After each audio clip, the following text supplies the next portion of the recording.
बात से होगा कि आपके काम से, आपके कैरियर से दूसरों का जीवन कितना बदला है। जिनका जीवन बदलने की जिम्मेदारी आपके पास थी, वे लोग आपके बारे में क्या सोचते हैं।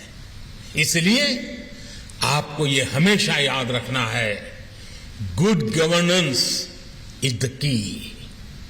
जब पीपल सेंट्रिक गवर्नेंस होती है, जब डेवलपमेंट ओरिएंटेड गवर्नेंस होती है, तो वो समस्याओं का समाधान भी करती है और बेहतर रिजल्ट भी देती है। गुड गवर्नेंस में जनता के प्रति जवाबदेही होती है। एक ही राज्य में एक जिला अच्छा परफॉर्म करे और दूसरा न करे, तो इसके पिछले असली वजह गुड गवर्नेंस का अंतर ही होता है। हमारे सामने एस्पिरेशनल डिस्ट्रिक्ट्स का उदाहरण है। हमने जब जोश से भरे देश के युवा अफसरों को वहां नियुक्त किया, उन्हें गुड गवर्नेंस के लिए प्रेरित किया, तो नतीजे भी बेहतरीन आए। आज अनेक एस्पिरेशनल डिस्ट्रिक्ट्स डेवलपमेंट पैरामीटर्स में देश के दूसरे जिलों से भी बहुत अच्छा प्रदर्शन कर रहे हैं।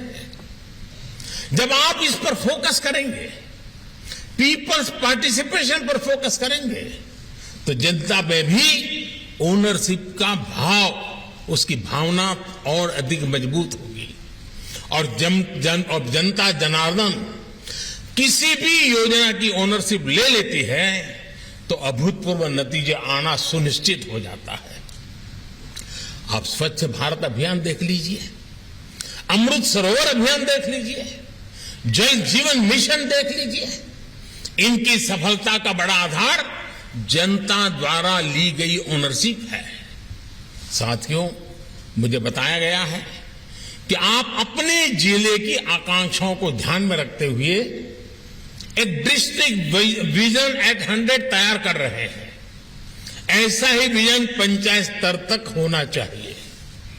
अपनी ग्राम पंचायत, अपने ब्लॉक, अपने डिस्ट्रिक्ट, अपने राज्य में हमें किन सेक्टर्स पर फोकस करना है, इन्वेस्टमेंट को आकर्षित करने के लिए कौन कौन से बदलाव करने हैं, हमारे जिले, ब्लॉक या पंचायत में कौन से प्रोडक्ट्स हैं जिन्हें हम एक्सपोर्ट कर सकते हैं या उस स्तर तक ले जा सकते हैं।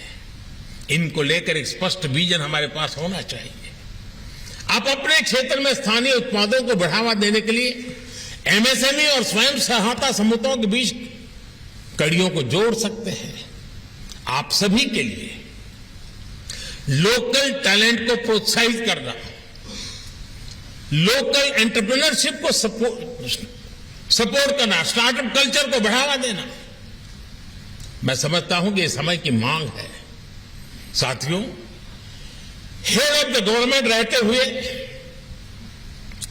मुझे 20 साल से भी ज्यादा समय हो चुका है। आप में से कई लोग बरसों से मेरे साथ काम कर रहे हैं, और मैं तो कहूंगा मेरा सौभाग्य है कि आप जैसे साथियों के साथ मुझे काम करने का अवसर मिला है।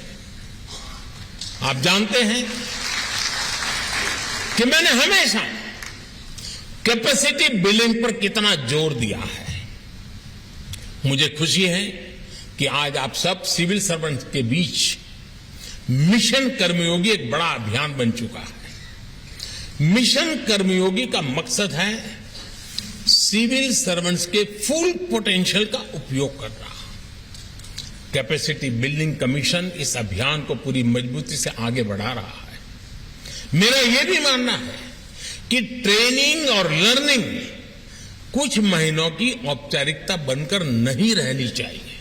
इसलिए ट्रेनिंग और लर्निंग से जुड़ा क्वालिटी मटेरियल हर जगह हर समय उपलब्ध हो, इसके लिए आई गॉट प्लेटफॉर्म बनाया गया है।